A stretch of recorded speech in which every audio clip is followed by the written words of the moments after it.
Hello सो मेरा विजय। तो ये मेरे पास में OnePlus का एकदम लेटेस्ट तड़कता भड़कता OnePlus 10R स्मार्टफोन और ये मेरे पास में iQOO 9। अब दोनों ही फोन्स इंडिया में सेम प्राइस के साथ में आते हैं। ऐसे में डाउट ये होता है कि कौन सा फोन ले, उसको बताने के लिए हम है ना। तो कश्मीर से लेके कन्याकुमारी तक, डिस्प्ले से लेके कैमरा तक, डिजाइन से लेके परफॉर्मेंस तक, बेंचमार्क, हीट टेस्ट, सारा ही कुछ आगे इस वीडियो में कवर करने वाला हूं, जिसके लिए वीडियो में एकदम एंड तक बने रहिएगा दोस्तों। And having said that, let's get started.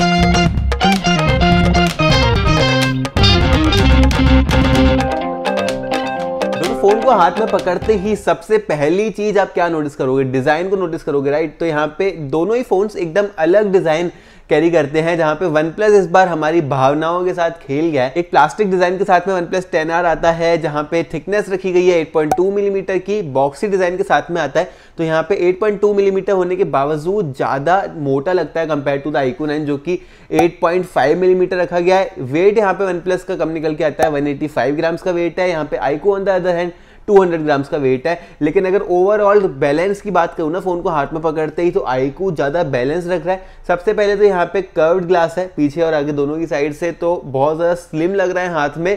Metal का फ्रेम है और ग्लास का बैक है compare to the plastic, all plastic construction on the OnePlus 10R। तो iQOO बहुत ज्यादा प्रीमियम फील देता है हाथ में पकड़ते ही। उसके बाद यहाँ पे OnePlus ने इस बार अलर्ट स्लाइडर भी हटा दिया है डिजाइन के अंदर से, और ये जो OnePlus का कैमरा निकल के आ रहा है ना, ये भी थोड़ा सा ज्यादा अगली लग रहा है कंपेयर टू द iQOO 9। तो ओवरऑल जो डिजाइन है वो मैं डेफिनेटली iQOO को देना चाहूंगा। बहुत ही एक सॉलिड डिजाइन निकाल के दे दिया है। डिजाइन के बाद दोस्तों फोन को चलाओगे, ऑन करोगे, तो सबसे पहले क्या नोटिस करोगे? डिस्प्ले। अब डिस्प्ले यहाँ पे दोस्तों दोनों ही की बहुत ज्यादा सिमिलर रखी गई है। डिजाइन अलग थी, डिस्प्ले बिल्कुल सिमिलर रखी गई है, जहां पे हमें दोनों ही फोन्स में एमोलेड डिस्प्ले मिलती है। दोनों ही फोन्स में 10 बिट के एमोलेड डिस्प्ले है। दोनों ही फोन्स में 120 हर्ट्ज का रिफ्रेश रेट देके रखा है और दोनों ही फोन्स में HDR10+ का भी सपोर्ट है। तो रियल लाइफ में कौन सी बैटरी यहाँ पे चल रही है, तो ये देखना एक बड़ी बात है, जहां पे दोनों ही फोन्स को मैं बहुत दिनों से हैवीली यूज कर रहा हूँ ये रिव्यू शेयर करने के लिए। तभी ये वीडियो लेट हो गई, नहीं तो OnePlus 10R तो कब का ही आ चुका था मेरे पास। यहाँ पे दोस्तों ब्राइटर साइड में अगर देखें तो iQOO 9 ज्यादा ब्राइट लगता है। एंगल्स भी अगर देखें, दोनों ही फोन्स के एंगल्स बहुत सिमिलर निकल के आ रहे हैं। तो एक डिस्प्ले को चुनना इनमें से बहुत ही डिफिकल्ट रहेगा। यहाँ पे मैं बी रोल्स के जरिए आपको दिखा दूंगा, आप चूज कर सकते हैं कि किसमें कलर्स बेटर आ रहे हैं। लेकिन डेफिनेटली ब्राइटर थोड़ा सा ज्यादा iQOO 9 है और कलर्स दोनों ही डिस्प्ले में बहुत ज्यादा अच्छे निकल के आ रहे हैं। इसमें एक चुनना बहुत ज्यादा डिफिकल्ट रहेगा। दोनों ही फोन्स की परफॉर्मेंस के बारे में दोस्तों बात करते हैं, जहां पे दोनों ही फोन्स के 12 GB रैम वाले वेरिएंट है मेरे पास में। तो किसी भी एक फोन के साथ में यहाँ पे नाइंसाफी नहीं करी गई है। यहाँ पे दोस्तों OnePlus 10R अपने साथ में लेके आ जाता है MediaTek का Dimensity 8100 मैक्स प्रोसेसर, जबकि iQOO में लगा हुआ है स्नैपड्रैगन का 888+ फ्लैगशिप प्रोसेसर। दोनों ही 5 नैनोमीटर के प्रोसेस में बिल्ड हुए हैं, तो बैटरी एफिशिएंसी वगैरह इक्वल यहाँ पे देने वाले हैं निकाल के। यहाँ पे रियल लाइफ में कैसे परफॉर्म कर देते हैं, उसके लिए वर्डिक्ट देने से पहले आपको नंबर दिखाना चाहूंगा Geekbench के एंड AnTuTu के। यहाँ पे आप अपनी स्क्रीन के ऊपर देख सकते हैं Geekbench में on single core 1100 something perform करा है यहाँ पे iQOO ने, जबकि OnePlus 300 पॉइंट्स पीछे है एट 800 समथिंग सिंगल कोर में। और यहाँ पे मल्टी कोर में सीन उल्टा हो गया, जहाँ पे OnePlus थोड़ा सा बेटर निकल के आ रहा है। यहाँ पे 100 पॉइंट्स बीट कर रहा है iQOO को। लेकिन सिंगल कोर के स्कोर बहुत ज्यादा मायने रखते हैं दोस्तों, because day to day performance आपकी उसी पे डिपेंड करती है। तो iQOO यहाँ पे डे टू डे में ज्यादा अच्छा परफॉर्म कर देगा, ऐसा बोलता है Geekbench। AnTuTu की अगर बात करें तो यहाँ पे 7,30,000 आ रहा है OnePlus में, बीट करता हुआ 8,30,000 आ रहा है यहाँ पे iQOO में। तो यहाँ पे भी आप देख सकते हैं कि बेंचमार्किंग दोनों ही एप्स में iQOO ज्यादा अच्छा परफॉर्म कर रहा है। लेकिन अगर रियल लाइफ की बात करें तो दोस्तों बहुत आगे आ चुके हैं हम लोग परफॉर्मेंस वाले पार्ट में, जहां पे रियल लाइफ में नोटिस करना बहुत मुश्किल हो गया है। मैंने यहाँ पे दोस्तों डे टू डे लाइफ में बहुत ज्यादा हैवीली यूज करा है दोनों ही फोन्स को। दोनों ही फोन्स बहुत ज्यादा अच्छे से परफॉर्म कर देते हैं। ये कहना बहुत डिफिकल्ट रहेगा कि कौन सा एक फोन ज्यादा अच्छी परफॉर्मेंस प्रोवाइड कराता है रियल लाइफ में।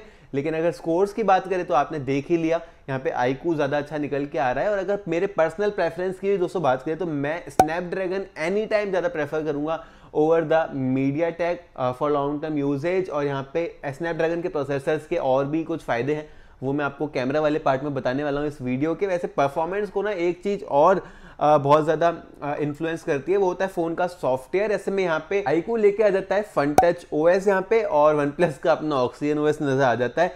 OnePlus के ऑक्सीजन ओएस की दोस्तों अगर बात करें तो मैंने अपनी रिसेंट बहुत सारी वीडियोस में बोला हुआ है कि OnePlus का ऑक्सीजन ओएस के साथ में इंटरेस्ट खत्म हो गया है। गूगल ने यहाँ पे एंड्रॉइड 12 निकाला, OnePlus ने उसको इतना अच्छे से इंप्लीमेंट किया नहीं। यहाँ पे बहुत सारे एनिमेशन और यूआई चेंजेस थे। OnePlus ने बहुत ही रेयरली कुछ भी यहाँ पे इंप्लीमेंट करा एंड्रॉइड 12 और ऑक्सीजन ओएस के साथ में, जबकि iQOO यहाँ पे कुछ ना कुछ चेंज करता हुआ नजर आ जाता है। इवन अगर अपडेट्स की बात करें तो अप्रैल का सिक्योरिटी पैच चल रहा है इस फोन में, अभी मई का भी होपफुली जल्दी ही आ जाएगा। तो अपडेट्स भी अच्छे आते ही रहते हैं iQOO में। एंड मेरे को यहाँ पे लगता है कि भले ही स्किन चढ़ी हुई है iQOO की फ्रंट टच ओएस की, 2022 में मैं बोलना चाहूंगा कि iQOO ज़्यादा अच्छी यूआई प्रोवाइड करा रहा है कंपेयर टू द OnePlus। एक टाइम हुआ करता है जब गूगल का स्टॉक एंड्रॉइड और OnePlus का ऑक्सीजन ओएस ज़्यादा अच्छा लगा करता था सैमसंग के वन यूआई से के कंपैरिजन में और अदर स्किन्स के कंपैरिजन में, लेकिन आजकल जो अदर स्किन्स है वो ज़्यादा अच्छे परफॉर्म कर देती है compare to the oxygen OS. तो यहाँ पे मेरी जो पर्सनल प्रेफरेंस रहेगी in terms of the features, functionality और यहाँ पे स्मूथनेस, एनिमेशन, सारी चीज़ें वो फ्रंट टच ओएस रहेगा दोस्तों कंपेयर टू OnePlus। दोस्तों परफॉर्मेंस यहाँ पे iQOO ने थोड़ी सी बेटर निकाल के दे दी। अब आपके माइंड में डाउट होगा कि यहाँ पे हीट कौन सा फोन करता है, तो दोनों ही फोन्स दोस्तों बिल्कुल भी हीट नहीं करते हैं। स्नैपड्रैगन 888 प्लस 8 Gen 1 से बहुत अलग है, बिल्कुल हीट नहीं करता। अपनी स्क्रीन के ऊपर आप देख सकते हैं कि दोनों का ही टेम्परेचर आफ्टर रनिंग Antutu जो कि एक बहुत ही हैवी टेस्ट रहता है 33 के अंदर रहता है, तो बहुत ही एक अच्छा टेम्परेचर मेंटेन करा। लेकिन इसमें मैं यहाँ पे चूज करना चाहूंगा OnePlus को, बिकॉज एक प्लास्टिक बॉडी के साथ में आता है तो हीट फील नहीं होती है उतनी जितनी ग्लास और एल्यूमिनियम में होती है iQOO 9 के साथ में। और यहाँ पे टेम्परेचर 1-2-3 डिग्री हमेशा कम रहता है ऑन द OnePlus 10R, तो ये चीज OnePlus में अच्छी है। उसके बाद दोस्तों अगर साउंड की बात करते हैं तो यहाँ पे दोनों ही फोन्स बहुत ही अमेजिंग स्पीकर्स के साथ में आते हैं। अगेन यहाँ पे मैं कुछ भी पर्सनल प्रेफरेंस नहीं देना चाहूंगा, लेकिन आपको शो करना चाहूंगा रिजल्ट्स जो कि डेसिबल्स में काउंट होता है साउंड का। तो यहाँ पे 85-86 डेसिबल्स तक मैक्सिमम दोनों ही फोन्स जाते हैं ऑन टेस्टिंग। अगर सेम वीडियो चला के टेस्ट करते हैं तो मतलब मैं कुछ भी यहाँ पे चीट नहीं करना चाहता, किसी का भी प्रेफरेंस नहीं लेना चाहता। रिजल्ट आपके सामने है और आप चूज कर सकते हैं कौन सा बेहतर है। वैसे वोकल्स और अगर बेस की अगर बात करूं तो OnePlus में ज्यादा बेटर निकल के आ रहे हैं as compare to the iQOO, because loud तो दोनों ही बराबर हैं, लेकिन बेस किस में अच्छा निकल के आ रहा है ये सारी चीजें भी जानी जाती है।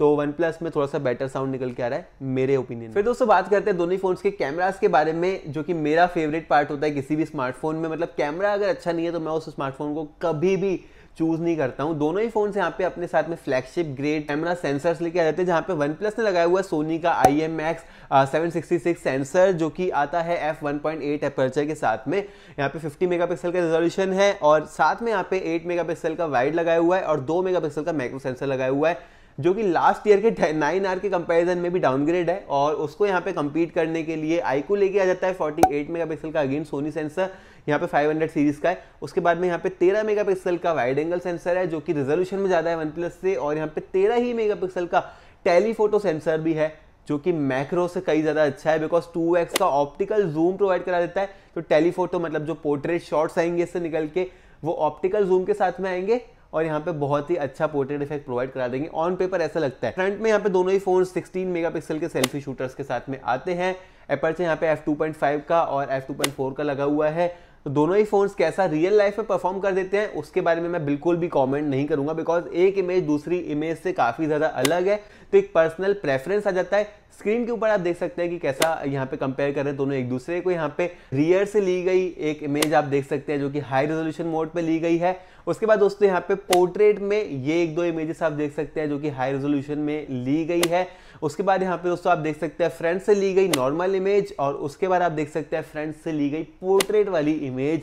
अब दोनों ही इमेजेस को पॉज करके आप यहाँ पे अच्छे से देख लीजिएगा। मैं इसमें बिल्कुल भी कमेंट नहीं करने वाला, बिकॉज पहले की कुछ वीडियोस में बोला था, प्रेफरेंस दिया था और एक यूजर को एक पसंद आई तो उसने अच्छा बोल दिया, फिर दूसरे को पसंद नहीं आई तो उसने बोला कि भाई तुम तो बड़े बायस्ड हो। तो भाई मैं बायस्ड नहीं हूँ, मैं फोन्स को परचेज करके रिव्यू बनाता हूँ और मतलब कुछ कुछ ब्रांड्स पे कुछ कुछ परचेज करके, और बिल्कुल भी मेरे को ब्रांड से फोन नहीं मिलता है ना पैसे मिलते हैं। मेरा चैनल अभी इतना छोटा है 18,000, आप सबके प्यार के बिना दोस्तों चैनल बड़ा भी नहीं हो सकता। और सब्सक्राइब कर लीजिएगा बिकॉज बहुत सारी मेहनत इन्वॉल्व रहती है इन्हीं टाइप के फ़ोन्स को परचेज करने में, रिव्यूज़ ड्रॉप करने में, बनाने में। मैं दुबई में जॉब करता हूँ, साथ ही सारा कुछ मैनेज करता हूँ। तो सब्सक्राइब प्लीज़ कर लीजिएगा, इंस्टाग्राम पे भी फॉलो कर लीजिएगा नहीं किया है तो। दोस्तों जैसे कि मैंने बताया कि टेलीफोटो लेंस के साथ में आता है iQOO। तो यहाँ पे कैमरा में भी क्या देखने के लिए मिला है कि 2x ऑप्टिकल जूम के साथ में पोर्ट्रेट फोटोज ज़्यादा अच्छी निकल के आई थी ऑन द iQOO। और iQOO में यहाँ पे स्नैपड्रैगन 888 प्लस है जो कि 4K 60 FPS on video support करता है। तो iQOO ने यहाँ पे 60 FPS तक रिकॉर्ड करने का ऑप्शन दिया हमें, जबकि OnePlus 30 FPS तक ही रुक गया।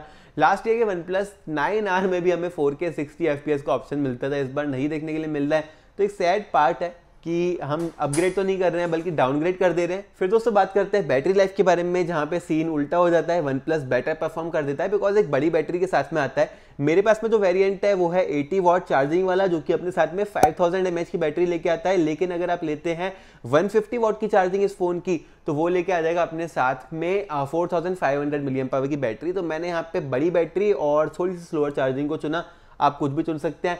iQOO on the other hand एक सिंगल चार्जर के साथ में आता है, 120 वॉट का चार्जर है और 4350 mAh की बैटरी है। तो ऑफ कोर्स मेरी सिचुएशन में ऐसा था कि 5000 mAh की बैटरी थी ऑन द OnePlus, तो ज़्यादा चल रहा था, अराउंड 1 to 1.5 आवर ज़्यादा screen on time on the OnePlus 10R compare to the iQOO 9, जो कि फुल डे लास्ट कर जाता है, बट स्टिल थोड़ी सी कम बैटरी लाइफ निकल के देता है compare to the OnePlus 9R। Definitely because यहाँ पे बड़ी बैटरी लगाई हुई है OnePlus ने। उसके बाद चार्जिंग की स्पीड की अगर बात करें तो मेरा OnePlus चार्ज हुआ अप्रॉक्सीमेटली 25 मिनट्स में, फुली 0 से 100 तक। मैं शॉक हो जाता हूँ, आजकल टेक्नोलॉजी इतनी ज़्यादा आगे बढ़ चुकी है कि एकदम नंबर्स। मैंने अपने एक फ्रेंड को दिखाया जो इतना फास्ट चार्जर यूज़ नहीं करता है, iQOO यहाँ पे 0 1 2 3 4 5 ऐसा चार्ज है। बोला क्या हो रहा है, मतलब ये हो क्या रहा है ये। तो 120 वॉट के साथ में 18-19 मिनट के आसपास iQOO 9 चार्ज हो गया था फुली। तो जो भी क्लेम्स करे जाते हैं ना ब्रांड्स की तरफ से फास्ट चार्जिंग से रिलेटेड, वो एकदम सही रहते हैं। iQOO यहाँ पे ज़्यादा फास्ट हो रहा था बिकॉज मेरे पास में 80 वॉट वाला चार्जर था यहाँ पे, लेकिन बैटरी लाइफ OnePlus 10R की ज़्यादा अच्छी है। तो आप चूज़ कर सकते हैं आपको क्या चाहिए। प्राइस की अगर दोस्तों बात करें तो यहाँ पे iQOO थोड़ा सा ज़्यादा एक्सपेंसिव है। तो यहाँ पे 1000, 2000, 3000 का कुछ फर्क निकल के आ रहा है। iQOO स्लाइटली मोर एक्सपेंसिव है, लेकिन मेरे को लगता है कि थोड़ा सा ज़्यादा वर्थ रहेगा इसको परचेज करना, बिकॉज एक IP रेटिंग तो नहीं लेके आता है, लेकिन डस्ट एंड स्प्लैश रेजिस्टेंसी भी लेके जाता है अपने साथ में, जो कि थोड़ा सा ज़्यादा प्रोटेक्टिव बनाती है इसको compare to the OnePlus 10R। और डिज़ाइन थोड़ी सी ज़्यादा बेटर निकल के देता है। बिल्ड ज़्यादा अच्छी लग रही है यहाँ पे iQOO की, और परफॉर्मेंस डेफिनेटली यहाँ पे स्नैपड्रैगन के साथ में मुझे अच्छा लगा। कैमरा मैंने आपके ऊपर छोड़ा है। और इसी के साथ दोस्तों ये था मेरा एक डिटेल्ड रिव्यू इन्हीं दोनों फोन्स के बारे में। मेरे पिक का तो मैं बता ही चुका हूँ iQOO।